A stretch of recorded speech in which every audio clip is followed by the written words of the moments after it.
اهلا بيكم في اخر فقره معانا النهارده. بصوا، هي الفقره دي سيبناها لكم انتوا، اختاروا انتوا عايزين نتكلم عن ايه. انا بصراحه يعني مش لاقيين موضوع نتكلم عنه، انتوا اختاروا. طيب خلاص ماشي يا جماعه، ماشي خلاص هنتكلم عن المغرب. تحيه لجمهورنا في المغرب يا جماعه. خلاص تمام، شكرا شكرا. بس للاسف هنتكلم عن المغرب سريعا عشان بس وقت الحلقه، مش عشان حاجه تانية. ما تقلقوش، احنا مأجلين موضوع المغرب وهنتكلم عليه في الحلقات اللي جايه.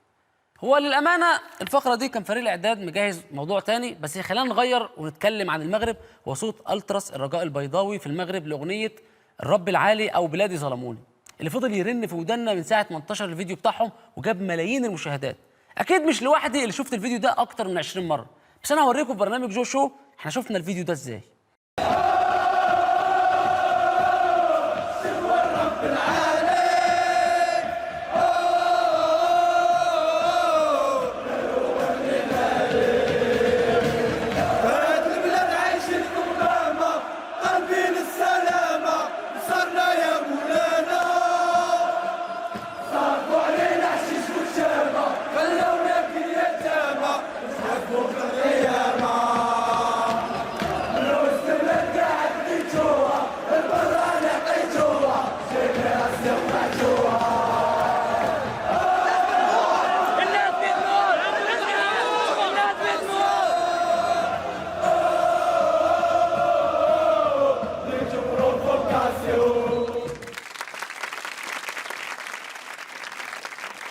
الأغنية اتغنت في المغرب، بس صداها سمع في مصر وسوريا والعراق واليمن وليبيا ولبنان وتقريبا كل الدول العربية اللي بتعاني من نفس اللي بيحصل في المغرب.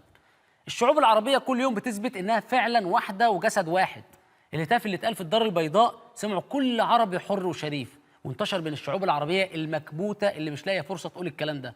هتاف جماهير الدار البيضاء هو صرخة كل أم سورية فقدت أولادها، كل أم يمنية مات ابنها بين إيديها من الجوع بسبب الحرب، هي صوت المحبوسين في مصر والمختفيين في السعودية.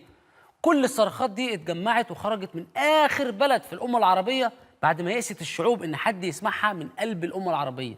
للأسف خرجت للمحيط وجزره المهجورة، يمكن هناك تلاقي حد يسمعها.